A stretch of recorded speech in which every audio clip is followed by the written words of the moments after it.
We're here with Sebastian of Otto-Eldred. He was our Jim Kelly Player of the Week, powered by the Allegheny Grill of Foxburg. And Cole, first of all, congratulations on the award this week on the new site, d9and10sports.com. Thank you. Talk a little bit about your game.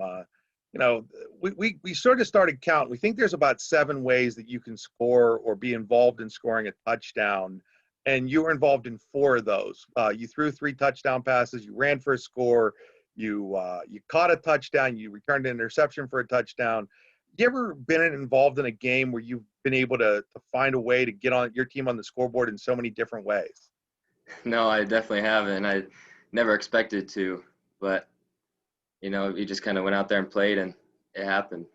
Now, obviously, as a quarterback, you expect to throw some touchdown passes, and as the athlete, the dual threat that you are, you expect to run for some. When you guys called the play that was going to result in you catching one, and I know that's something you guys have called over the years, but when that play call is called and it's brought into you and you're the quarterback and you know that it's going to be your number, but your number called in a different way, what's going through your head at that point in time? I'm just telling myself not to drop it. That's the biggest thing. But we executed it well, and Ethan threw a perfect pass, and it was perfect. And then to return an interception for a touchdown, I imagine outside of maybe a kickoff or a punt, but even then you're kind of thinking, hey, I'm taking it to the house.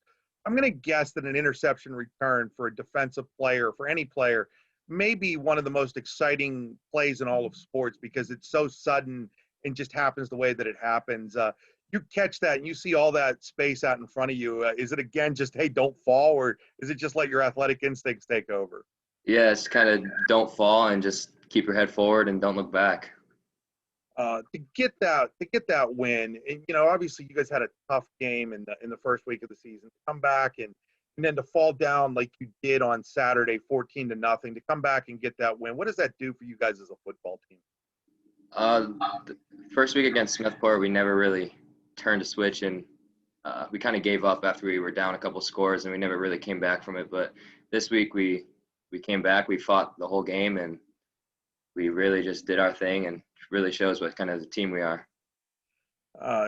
This was a weird situation. For the longest time, you didn't know whether you were going to even play football. And then even when the okay was given, being in that quote unquote northern bubble, you guys weren't sure if you guys were going to be allowed while everybody else was.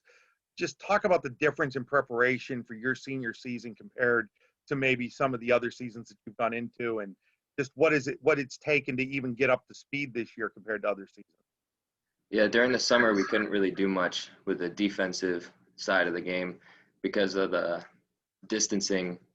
So we really only worked on offense. And when we actually started the season, we worked more on defense, and that way we kind of equaled things out. But it's definitely been weird. No question. You guys have Cameron County coming up this week. Talk a little bit about Cameron and what you're expecting from them. Yeah, we're expecting them to run the ball. Last week they didn't really pass on Cowdy, and we're kind of expecting the same thing. And we're just going to come out and compete and play for the win. I want to talk a little bit. During all this craziness, we didn't get an opportunity to have a baseball season last year, but despite that, you've had an opportunity to commit to play baseball at Canisius. Talk about, first of all, how that all came about. They obviously didn't get a chance to. They haven't seen you actually pitch in a high school game since your sophomore year, but I know that you've been doing some other things. But talk about that and some of the things you've done and how that led to you getting a Division I baseball scholarship offer.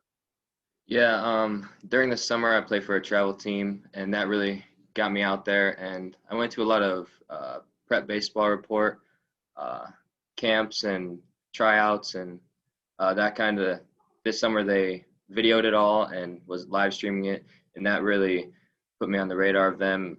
And previous years I've played at their field, and they've had the opportunity to watch me, but it was definitely weird, and they couldn't come and actually watch me this summer, and it just, everything we had to do on Zoom and lots of restrictions, even visiting campus, it was really hard. It was just a process. What was it that you really liked about the Canisius program that made you choose to want to go there? The coaches are very into the weight room, and that's kind of what I really wanted. And they've been a very successful program in the past couple of years, and I was really looking forward to that. I see. This is the fun part of the Zoom is we can tell Cole's having a little trouble there with his camera, but that's no problem. Well, you're reaching a football milestone here. You're closing in on 5,000 career yards passing. It's a fairly select company. It's become a little bit more widely accepted over the last, say, 15 years, but still, I think it's around 12 or 15 kids in District 9 that have reached something like that. What is that? What does reaching a milestone like that mean to you individually, and what are some of the things that have led to you being able to do something like that? It's really humbling, and I never really expected this to happen, but I've gotten the opportunity. My offensive line has really held up for me, and they're really the reason I'm able to achieve that.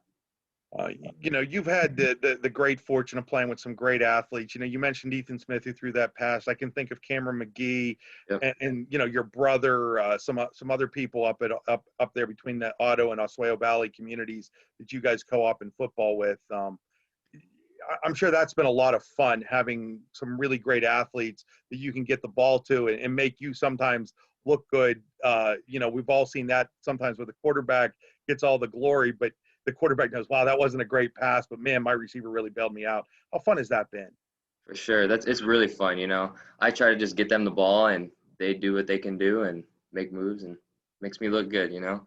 Hey, Cole, thanks for taking a few minutes tonight to join us. Really appreciate that. Of all the negatives that have come out of COVID-19, Zoom, I think, is one of the positives. We're able to do a little bit more of this where, maybe in the past when I was doing some other things with some other people, I wasn't able to do this sort of stuff. So really appreciate you taking the time to join us here on D9and10sports.com. And good luck on Friday night and with the rest of your season.